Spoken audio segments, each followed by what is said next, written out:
नमस्कार, आप देख रहे हैं बिहार लाइव टुडे और मैं हूं केशव सिंह। बात करते हैं बिहार के पंचायतों के विकास की। बीते 5 सालों में पंचायत का विकास कितना हुआ है।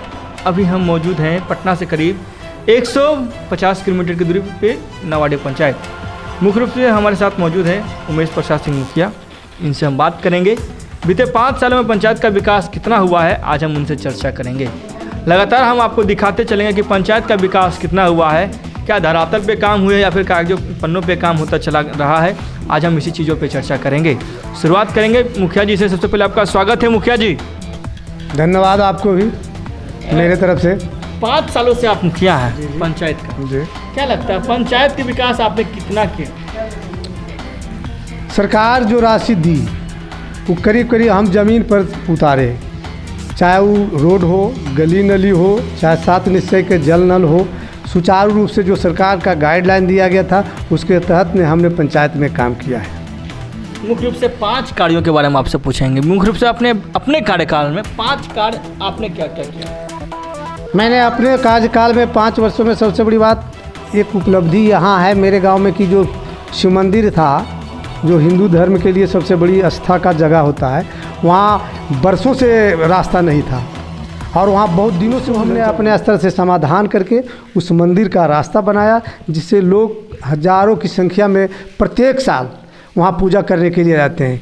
दूसरी उपलब्धि हमारा सबसे बड़ी ये है कि मेरे गांव में 1950 में ही नवराष्ट्र पुस्तकालय का स्थापना हुआ है।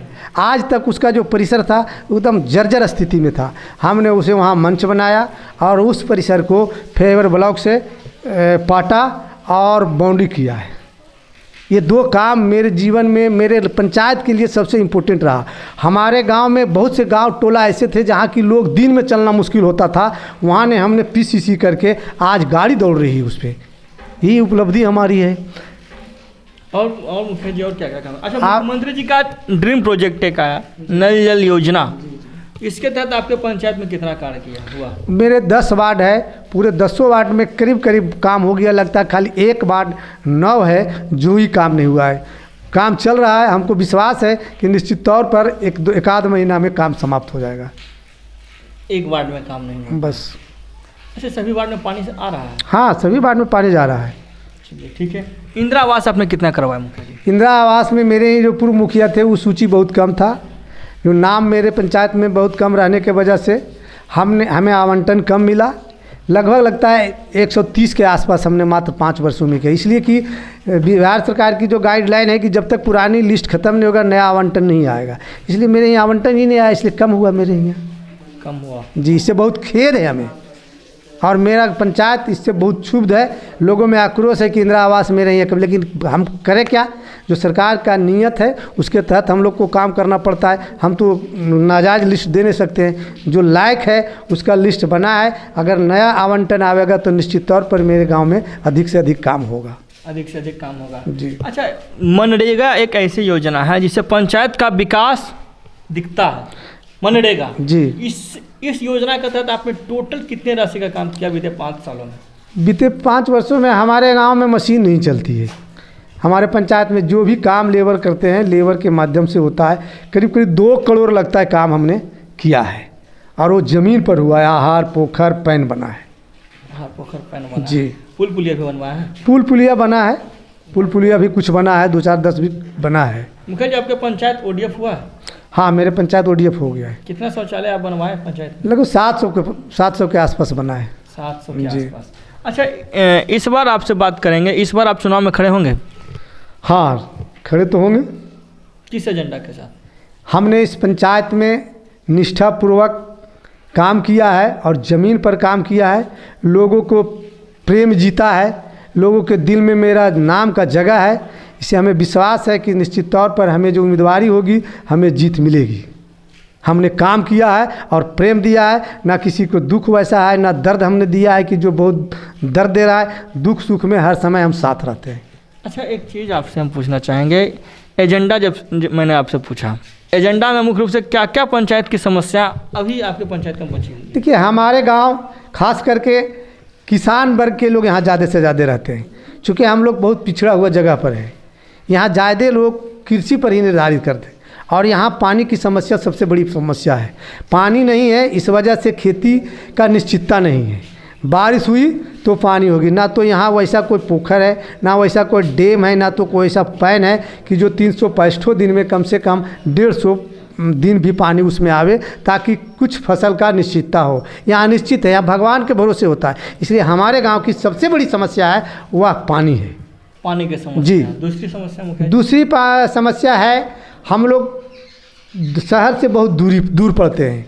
पहले आवागमन का साधन नहीं था, अब बना है, जिससे कि नकदी फसल होने के बावजूद हम लोग शहर तक नहीं पहुंचाते हैं। आज जो हमारे किसान खेती किए, कुछ धान का पैदा अच्छा हुआ अगले वर्ष, तो उसका बढ़िया से ये रेट नहीं मिला, उसका दाम नहीं मिला है, इसलिए बाज़ार तक पहुंच नहीं पाता है मुख्यालय, उससे बहुत दूर पड़ते हैं। स्वास्थ्य हमारे अतिरिक्त उपकेंद्र है, लेकिन यहाँ डॉक्टर नहीं है। एएनएम आती है, काम ढंग से नहीं हो पा रहा है। हम लोग दबाव भी बनाए, लेकिन हम लोग को जवाब में यही मिला। इसके पहले जो मुखिया थे, हॉस्पिटल जर्जर था, हमने बनवाया उसको, लेकिन ये कोरोना के स्थिति में हम लोग जो डॉक्टर से जवाब वही मिलता है कि डॉक्टर नहीं है, कर्मी नहीं है, इसलिए यहाँ सुचारू रूप से अभी ढंग से नहीं चल रहा है। हॉस्पिटल है लेकिन लोग नहीं है काम करने वाले। हॉस्पिटल है मगर लोग नहीं है। ये है बिहार की स्वास्थ्य व्यवस्था। वर्तमान हमारे साथ मुखिया है, वो अपने पंचायत के बारे में बता रहे हैं। अब मुखिया जी, एक बात आपसे पूछना चाहेंगे, युवाओं का वोट आपको मिलता है? युवाओं को वोट हमें लगता है कि 75% वोट हमको मिलता है। अच्छा, बीते 5 सालों में आप युवाओं के लिए क्या क्या किए? युवाओं के लिए हमने, जो युवाओं की एक सोच थी कि भाई खेल का मैदान बनना चाहिए, हमने उसके लिए खेल के मैदान बनाए। युवाओं का सब मांग था कि लाइब्रेरी जो हम के ये जर्जर है नावाडीह में, नवराष्ट्र पुस्तकालय, उसको बनाया जाए, हमने उसको बनाया। युवाओं को कहना था कि हम लोग सावन महीना में आने के बाद करीब लोग बेलपत्र चढ़ाते हैं मंदिर में, वहाँ रास्ता नहीं था, हमने शिव मंदिर का रास्ता उन लोगों को कहने पर बनाया। और उन लोग को कहना स्कूल तो कोरोना 2 साल से है, कोरोना के चलते स्कूल बंद है, थोड़ा सा शिक्षा पीछे पड़ रहा है मेरे यहाँ, शिक्षा पीछे पड़ रहा है। ये हम खुल के कह रहे हैं, शिक्षा मेरे यहाँ पीछे पड़ रहा है, शिक्षा में सुधार नहीं हो रही है। शिक्षा में जो हम लोगों को पावर था, हम माननीय नीतीश कुमार जी ने हम लोग से पावर हटा करके बाढ़ को दे दिए हैं। बाढ़ बेचारे उतना जानते नहीं कि विद्यालय क्या होता है, मास्टर क्या होते हैं, कैसे चलना चाहिए, उन्हें जानकारी नहीं है। हम लोग से सीधे मास्टर साहब कहते हैं कि आप लोग क्या कीजिएगा, आप हमारे जैसे एक जनता है वैसे आप जनता हैं। इसके पहले पावर हम लोग के यहाँ था, देख रेख चलाना, सुचारू रूप से मास्टर आ रहे हैं नहीं रहे उसका देख रेख हम लोग करते थे, लेकिन ये हटा दिया गया है, इसलिए थोड़ा सा पीछे पड़ रहा है। अच्छा, एक सवाल और हमारे पास है कि आपके पंचायत में महिलाओं का कुल कितना वोट आपको मिलता होगा? महिलाओं को वोट अगले विगत जो 5 वर्ष पहले जो चुनाव हुआ था उसमें हमें लगता है कि 50% तो वोट मिला था। 50%? जी। मतलब 50% तो उनके भी हकदारी होने चाहिए, हक होना चाहिए। हाँ। क्या लगता है आप उनके लिए क्या क्या काम किए बीते? उनके लिए हमने जो सबसे बड़ी समस्या उनके लिए था शौचालय, जो हमने घर घर निर्माण कराए। जो उनकी इज्जत प्रतिष्ठा मान सम्मान की बात था, जो रोड पर या खेत में लवारिस जगह पर वो शौच करते थे, उसे हमने शौचालय घर घर बनाया। निवेदन किए कि और आदत बनाइए, हम लोग पिछड़ा जगह में है, बहुत से महिला वैसी थे जो शौचालय में पैखाना करना नहीं चाहती थी, उन्होंने आदत बनाया और शौचालय बनाया है। सबसे बड़ी काम उनके लिए ये हुआ।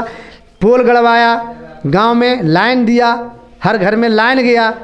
सतर्क रहते हैं, सावधान रहते हैं, किसी तरह का दिक्कत होता है, गांव की समस्या जो भी लाइन का हो या रोड का होता है, तुरंत हम खड़े उतरते हैं। इसलिए उसके दिल में है कि बिजली, सबसे बड़ी बात बिजली।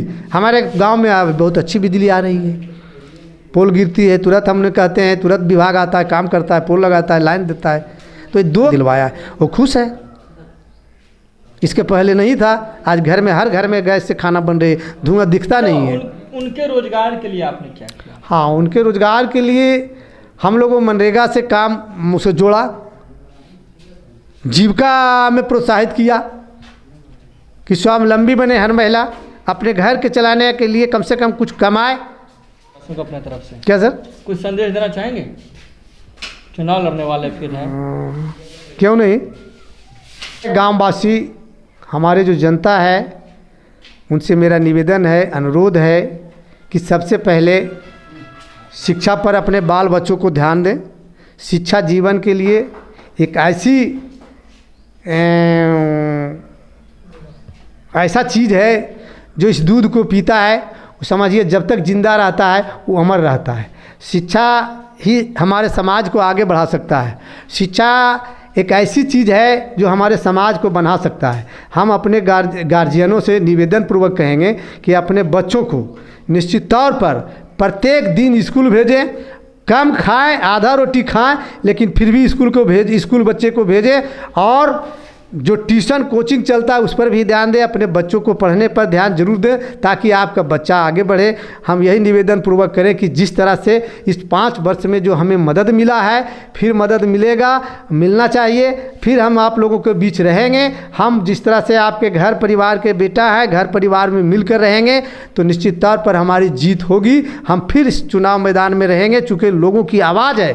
हमने निष्पक्ष, चाहे वह पंचायत हो, ग्रामीण पंचायत हो या बाहरी पंचायत हो, हम निश्चित तौर पर एकदम परिवार जैसा ग्रामीण स्तर पर बैठ करके चौपाल लगाते हैं और उसका समाधान करते हैं। चाहे वह आपसी झंझट हो, चाहे वह किसी तरह का भी झंझट हो, खेती बाड़ी का हमने बैठ मिलकर करते हैं। इसलिए हमारे गांव के लोगों का ये दिल में है कि उमेश ऐसा एक आदमी है जो बैठ मिलकर हर समस्या पर सोचता है और निदान करता है। इसलिए हमें विश्वास है कि हमें निश्चित तौर पर और भी मौका देगा।